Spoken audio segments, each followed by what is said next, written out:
Let me tell you a story, one that begins in a small village, but echoes in every heart, no matter where you live or how old you are.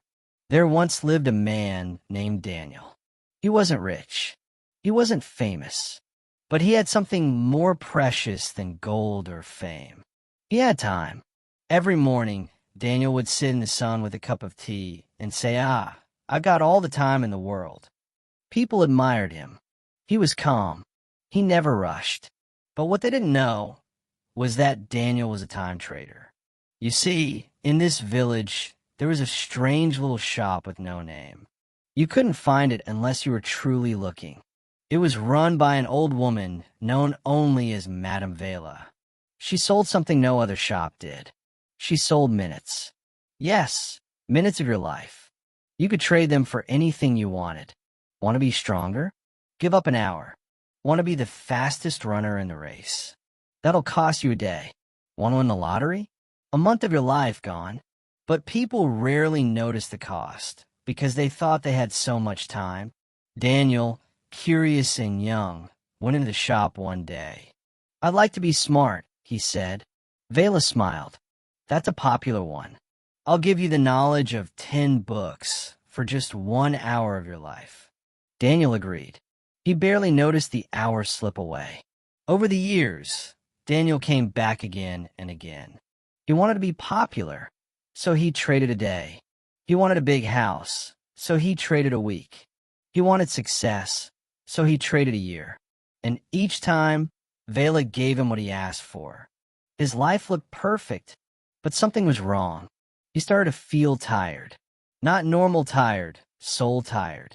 Like something deep inside him was being drained. He looked in a mirror and saw a man who was only 35, but his eyes looked 60. He returned to Madame Vela's shop. What's happening to me? He asked. She didn't look surprised. You've been trading time. Did you think it was free? Daniel's voice shook, but I didn't feel it going. Vela stood up slowly and pointed to an ancient clock behind her. The second hand ticked with a heavy thud. Time never yells when it leaves, she said. It slips through fingers like sand. Quiet, patient, gone before you know it.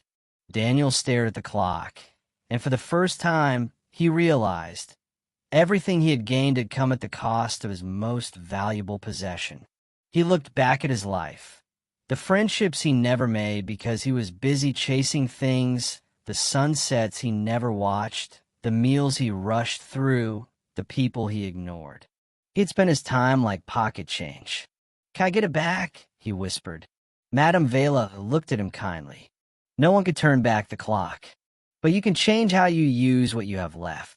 Daniel walked out of the shop that day a changed man. He stopped rushing.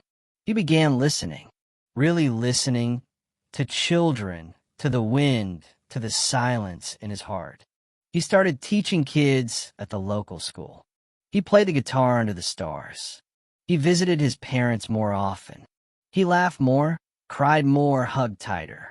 He didn't spend his time anymore. He invested it. Years passed. One day, a young girl named Lila came to visit him.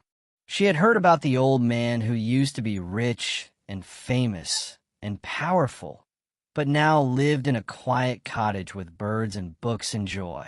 Is it true? She asked. You gave up all your time for things. Daniel smiled. Yes, I was rich in stuff, but poor in spirit. Lila asked, if you could go back, what would you do differently? He leaned in, looked her straight in the eye, and said, I would treasure time like water in a desert. I would treat every minute like a seed, plant it with purpose. I would stop waiting for someday, because someday is a thief. He handed her a small pocket watch, old and worn. Take this, he said. Let it remind you that time is the one thing you can't buy, can't pause, and can't replace. Lila grew up to be a doctor, but she never forgot the man who taught her how to live, not just exist. She didn't rush through life. She didn't waste her days waiting for vacations or weekends or retirement. She lived now, fully, deeply, and she passed on Daniel's message to everyone she met. Time is not money.